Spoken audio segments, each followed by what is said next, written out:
Thank you, Chairman Durbin, Ranking Member Grassley, members of the Committee on the Judiciary. It's an honor to appear before you today to discuss the threat of domestic terrorism, a subject that should unite all Americans. You will find no disagreement among the witnesses on that worthy end.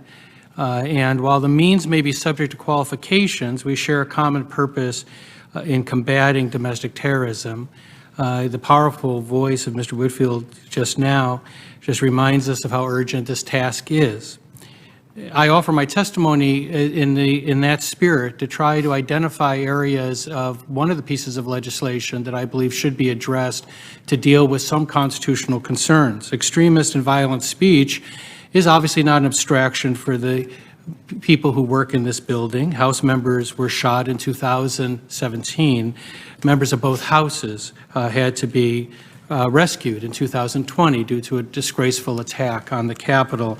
We all have ample reason to oppose these violent elements on both the left and the right. However, the Constitution does impose some limits on the range of action for Congress. I've tried to address those, ranging from the First Amendment to the separation of powers.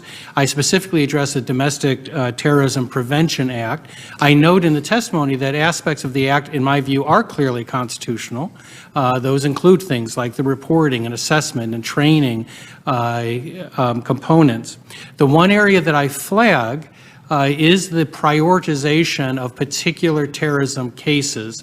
That raises a novel question. It actually falls into a gray area of separation of powers, so admittedly, this can have people of good faith on either side. But for Congress to try to prioritize certain terrorism cases, I think would run afoul of the doctrine of separation of powers, and it's because the law uses a mandatory language in terms of dedicating resources within the executive branch for those ends. There's obviously a powerful interest in Congress in this area. I'm a Madisonian scholar, so I tend to favor legislative authority. I still do in this area. But there's also admittedly countervailing legislative encroachment issues that can occur under the separation of powers. Because of the executive branch's authority under the Take Care Clause and the inherent Article 2 powers, I think that those issues would loom large if that legislation was enacted the way it's currently written. I also spent a considerable amount of time in my testimony on free speech. That's where I do a lot of my writing. I've been described as a free speech purist or absolutist. There was a time when that was actually a compliment. I admit to it. I have a very broad view of free speech. As I talk about in my testimony, we have a checkered history of free speech impairments and criminalization. It occurs at times when we are angry, when we're afraid, when we're under attack. Our history is replete with it. It began with John Adams, who not only tried to criminalize opposing views, but tried to execute those who held them.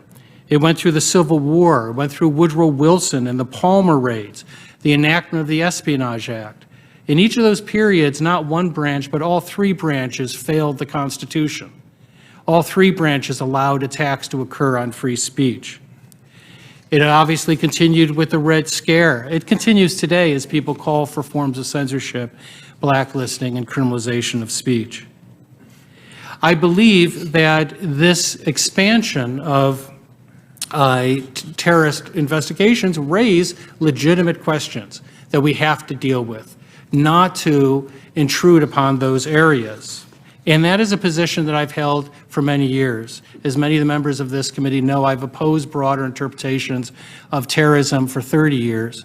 I've been one of the most vocal critics of Antifa, one of the most violent anti-free speech movements in our history. But I was one of the first to object to characterizing Antifa as a terrorist group for the same reason. We have to be very careful, not because we have different ends or different interests, but in a Madisonian system, it's often as important how you do something as what you do. Fortunately, even though we live in dangerous times, we have a Constitution designed for bad times, not good times. Indeed, the Constitution was written in the worst of times. It's a covenant, not with our government, but with each other. But it is a system that we can't assume is indestructible. It requires people of good faith like yourself to temper what are honest motives to try to combat extremism and protect those things that also define us.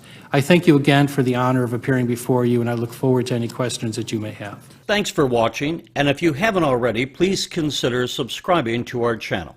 And while you're at it, please leave us a comment. Thank you for watching.